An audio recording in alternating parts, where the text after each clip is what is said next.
ሰላም ቤተሰብ እንዴት ናችሁ? ከኔ ጋር ሁሉ ሰላም። ሰሞኑን እንግዲህ እንደምታውቁት ስለ ሀና ሁላችንም ተረብሸናል፣ ሁላችንም አዝነናል ምናምን የሰው ልጅ ጭካኔ እንዴት እንደሆነ ምናምን ነገር አይተናል። እኔ ልጆቻቸውን ይዘው አስወልደው ይዘው ልጆቻቸውን ይዘው እዛ ድንጋይ ላይ በረሃ ላይ እየተኙ በጣም ከባድ ነው። እህቶቻችን የሚያሳልፉት ህይወት የሀናን ብቻ አይደለም ያየ ነው። እዛ ታግተው ቤተሰብን ሳያገኙ ስልክ ማግኘት የሚፈልጉትን ነገር ነጻነት አጥተው ሳይንቀሳቀሱ እንዴት ሰው ቢያስችላቸው ነው ሴቶችን አግተው እንደዛ ለራሳቸው ጥቅም ብቻ የሚያደርጓቸው ማለት ነው።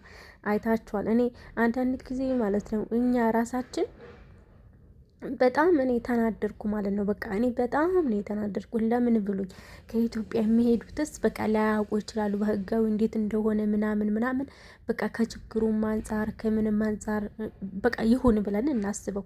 ግን ሳውዲ መጀመሪያ በደንበር ሂዳችሁ አይታችሁት ከሳውዲ ወደ ኢትዮጵያ በዛ በደንበር መታችሁ ራሳችሁን መስዋዕትነት የምታደርጉ እኔ በጣም ነው የሚያዘንኩባችሁ ማለት ነው። ግዴታ ሳውዲ ብቻ አይደለም እኮ የሚኖረው እንዴ ከሳውዲ ወጣችሁ እኮ ሌላ ሀገር ሌላ አሪፍ አሪፍ ሀገሮች እኮ አሉ። እዛ ለምንድን ነው ለመስራት የማታስቡት?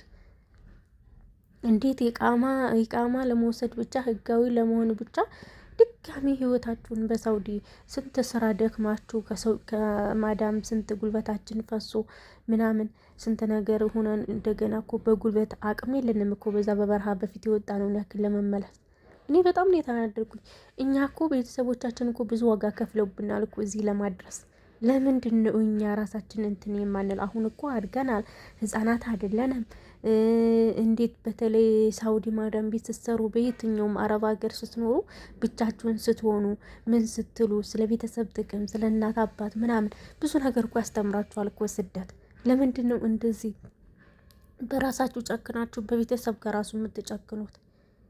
የእውነት ለምን እንደዚህ በህጋዊ መንገድ ለምንድን ነው እንደዚህ ህይወታችን መስዋዕትነት የምናደርገው?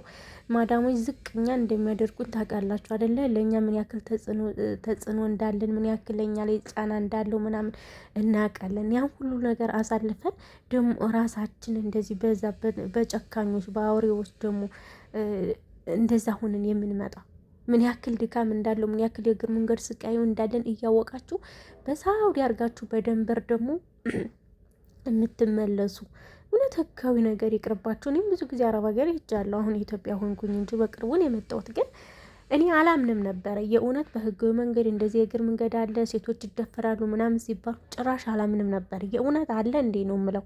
እንዴ በህጋዊ መንገድ እኮ አሁን ክፍት ነው ኤጀንሲ። የት ነው ግን ህገ ወጥ መንገድ የሚሄዱበት? በየት ሀገር ነው? እኔ ያልገባኝ ማለት ነው። አሁን አዲስ አበባ ማርያምን የፈለጋችሁት ሀገር ኤጀንሲ ያለ በህጋዊ መንገድ ተመርምራችሁ ጤነኛ ከሆናችሁ የትም ሀገር ነው መሄድ የምትችሉት። እንዴ ለምንድን ነው ሳውዲ ግዴታ በሳውዲ ስትሄዱ ፓስፖርት ማውጣት አንጠብቅም ምናምን ፕሮሰሰር አንጠብቅም ዝም ብለን እንጓዝ ብላችሁ መስዋዕትነት የምታደርጉ?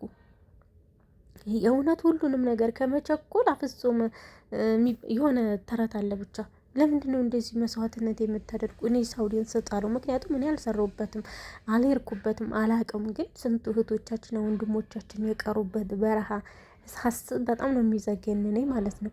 አሁን እኔ ማለት የምፈልገው በቃ ያላችሁበት እግዚአብሔር በስደት ያላችሁ እንደዚሁም አሁንም ድሃና ታግታችሁ ነጻነታችሁን አታችሁ መብታችሁን አታችሁ ቤተሰብ እየናፈቃችሁ እየራባችሁ እየተጣማችሁ ያላችሁት እግዚአብሔር ድንግል ማርያም ታውጣችሁ ብዬ ነው የምጸልየው። የእውነት ምን ያክል ከባድ እዛ ቦታ ውስጥ መኖር ምን ያክል ከባድ እንደሆነ ስናስበው እውነት በጣም ከአቅም በላይ የሆነ ነገር